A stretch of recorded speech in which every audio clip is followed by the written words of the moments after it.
My obsession with universe mode started, of course, in SVR 11. Well, sort of. Let me start from the beginning. My first WWE game was SmackDown vs. Raw 2010. I absolutely fell in love with the game. I knew that I loved wrestling, but hadn't ever played a wrestling game before. Now I can see that SVR 2010 isn't a great game.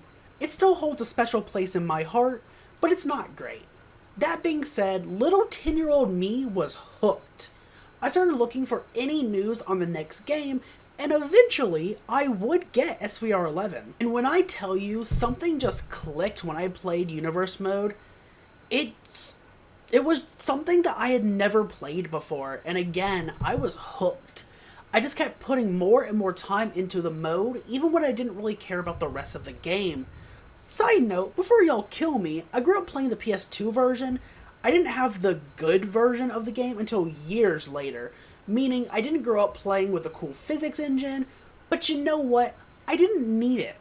I ended up playing enough of SVR 11 that my parents would surprise me with WWE 12 when it came out, though I'm pretty sure I got it on Christmas. WWE 12, like with SVR 11, I loved. Universe mode was somehow even better than the first iteration of the mode. At the time, I'm sure everyone expected that. Looking at it now, that's quite honestly surprising since the mode has been bad since WWE 13. But 12's version of the mode was very good. There were still lots of cutscenes, anything could happen, and the game would actually try and set up its own stories and rivalries. There was also more variety in the cutscenes that would play too. On top of all of that, they started giving more freedom in the mode. It wasn't much, but even having the ability to change the arenas and championships was really cool. Though, I guess technically there's a workaround to change the titles freely in SVR 11. All in all, WWE 12 was a great next step for the mode, but would sadly be the last truly great version of Universe. WWE 13 is interesting. It's interesting because for every good thing the devs did with this game, there's something bad as well. This game is truly one step forward and two steps back. WWE 13 is a buggy, glitchy game with some absolutely awful bugs that were never fixed. Now, don't get me wrong, every WWE game is glitchy.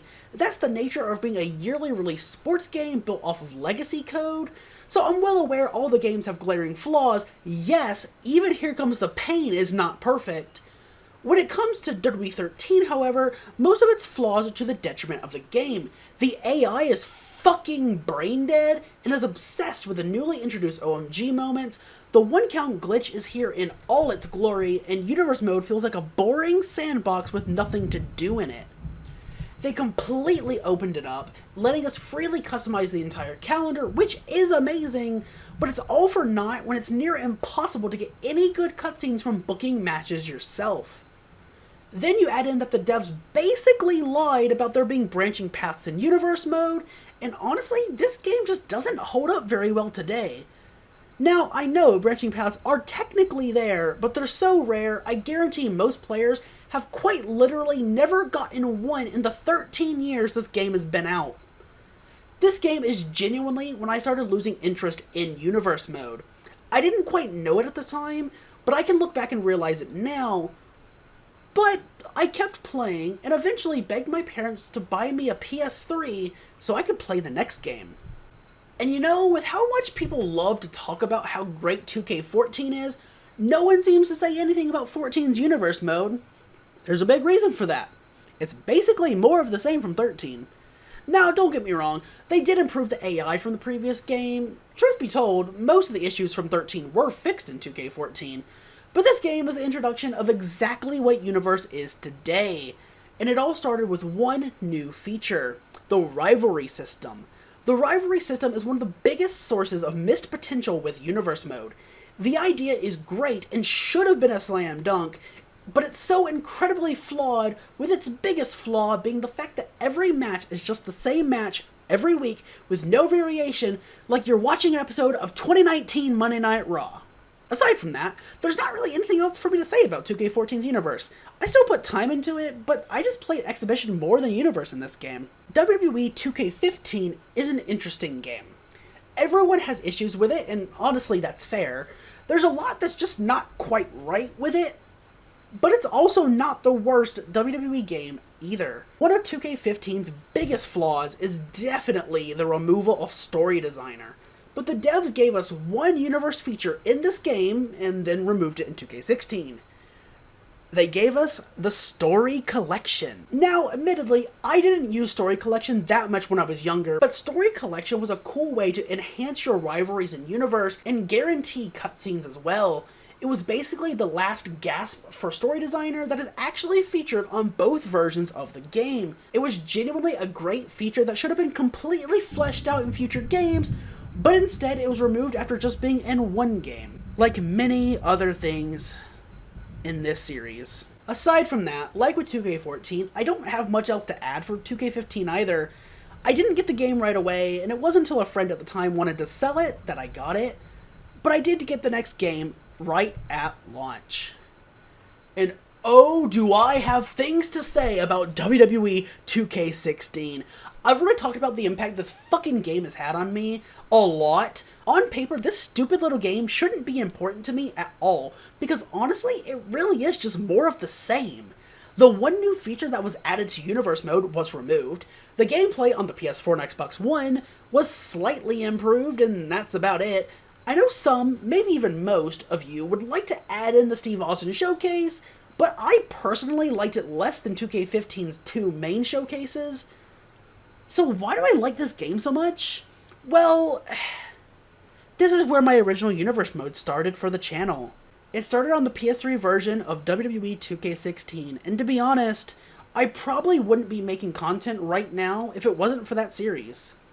Even if I never finished it, or really even got very far, that series was something that I could be proud of and passionate about.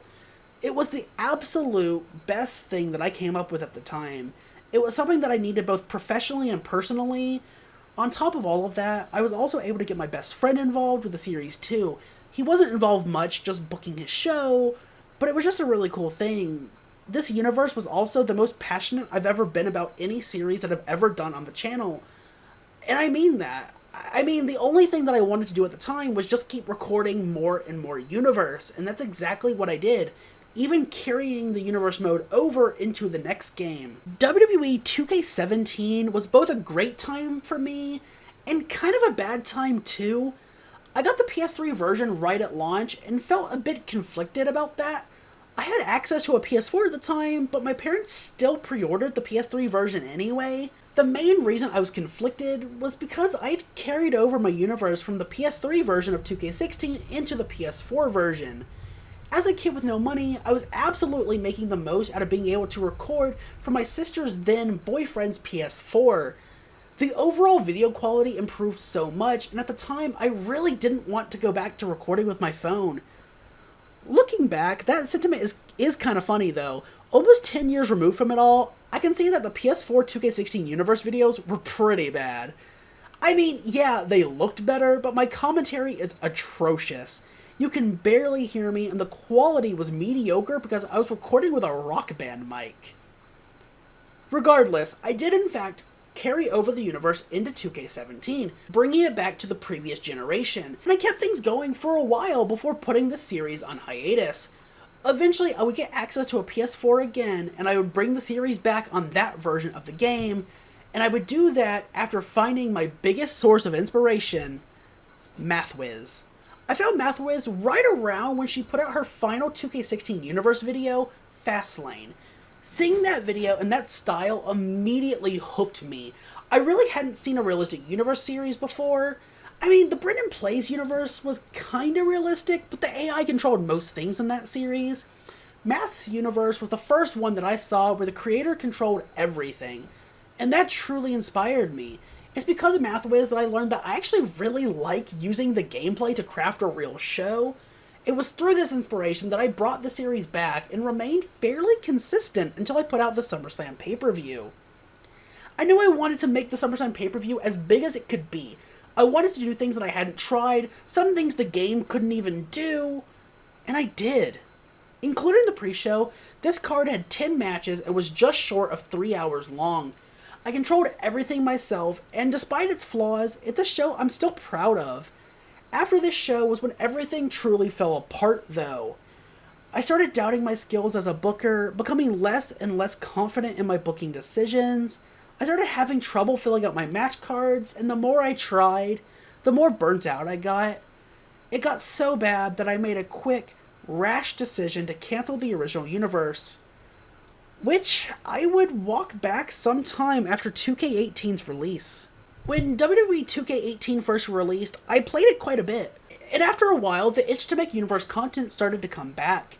So I started thinking about ways to bring the original universe back, and it struck me right away that I would have to make some serious changes. After all, some of my champions were quite literally not in 2K18, and this was around the time that I started feeling a bit weird about using CAWs in a realistic universe mode. I was committed again, and I started making plans and booking out some of the shows. Ultimately, I didn't even finish out the first week, and then the original universe basically died after that. I did play universe mode a bit more casually though. I would write down matches and my own stories, but there just isn't a whole lot to discuss with this game. You know, I wasn't really excited for WWE 2K19. I've talked about it before, and that really is the truth. I didn't really like 2K18 that much, and 2K and Ukes were completely radio silent until a month before release. We didn't know anything until September 2018, when they released a really cool and wacky trailer for the game. And just like that, they got a lot of people excited. The trailer got me interested, but not quite excited. It didn't really matter though. I pre-ordered the game out of habit and was able to grab the game a little bit early in early October. On the day of the early release, I got my game and invited Tyson over for us to make some first impressions content. We tried some of the new matches and features and got a few videos out of it. A little before all of that, I had been wanting to make universe content again. I wasn't concerned with the original universe though. During one of the first impressions videos, I pitched the idea to Tyson about starting a new universe mode together again. He was interested, and that same day, we recorded a draft video to figure out our new rosters. It was a lot of fun, and together we started planning out shows, and Tyson and I even booked his SmackDown shows together. On top of that, most of that first and really only month was actually fairly consistent with getting the videos out. Unfortunately, as we all know, our schedules have been so different for so long that we got to a point where we just couldn't get together to record. Factor that on top of me getting burnt out from working myself too hard, and also dealing with my self-esteem issues, the series died like the original universe before it. Funny enough, we actually would get all of our second month's weekly shows recorded, but sometimes it really can be too late. Though you guys are getting some of that footage here in this video, so at least there's that. While I was dealing with being burnt out with making realistic content with the game, I started a purely casual universe in August of 2019. That would be my Velocity universe, which is a series that I still look back fondly on now. When I started that series, I really just wanted to have a series that would just be me playing the game. I chose an arena I liked and put together a very small roster of some of my all-time favorite wrestlers. There's a brief period where I started to burn myself out in this series too, but after a small break, I came back recharged and ready to go. I was recording a lot and eventually invited Tyson to join the series too. He created his own weekly No Mercy show, and we finished out one more month before ending it. You may be wondering, why did this series end if you loved it so much? And to that I say, the exact same reason the realistic universe died in this game. But with me getting the itch to make wrestling content again, I actually returned to this game and series earlier this year. I've already got another whole month recorded, and I do have some plans for it to return. At this point, will it? I don't know for sure, but there is a good chance I finish up the videos I do have started. All in all, I really do love 2K19. I think it's the best sim-style WWE game that we got. I played the game a ton, made a lot of content with the game, and I still think very highly of it. Now, everyone watching probably knows the story behind 2K20 at this point. It was Visual Concepts' first game without Ukes, and they just weren't ready. To this day, the game still has a ton of problems, but I'm not here to dwell on that. 2K20 has its issues, some of which are actually still in the games today, but 2K20 did in fact add some cool features to Universe Mode. They allowed for even more matches on shows and pay-per-views. We could finally have more than 2 shows attached to a minor show or a pay-per-view, and there's some smaller additions as well. Unfortunately, Universe was also an unstable nightmare that could cause the game to crash often. And like I said, that instability has carried over at least a little bit into the future games as well. Now, I didn't make any Universe content on this game, so I really don't have much to add here. And I've also been pretty open and honest with my disdain for the series, starting with 2K22. The games are fine, but I really don't like the direction Visual Concepts went in. And the biggest reason is simply that the games just are not skill dependent anymore. The skill and strategy the games required before is almost completely gone. And don't get me wrong, the games didn't require a large amount of skill or strategizing, but what was there just isn't there anymore. And since that point, I really have been completely checked out, and that's a shame. I grew up with this series, I went back and played all the games that I missed, and to now be so disinterested that I don't even have a desire to get the next game really is sad. But nothing lasts forever though, and sometimes your own path is just different to someone else's path. I'll always have a soft spot in my heart for Universe Mode and the WWE games, but the only way I'm doing anything with the mode or the games is if I record a series in a previous game. That, or if there's a serious change with the way the games play fundamentally, but I don't see that happening again, at least not for quite a while. Visual Concepts is more concerned with celebrity guests and my faction's microtransactions to even remotely worry about fixing things that have been broken for years. But I'm gonna end this here. I know I'm ending on a seriously negative note, but I won't keep bitching and whining. I hope you guys at least enjoyed learning about my history with the games and Universe Mode more importantly. If you did, please leave a like, comment down below, share up on social media, do all that good stuff. Until next time, I'll see you later. Bye guys.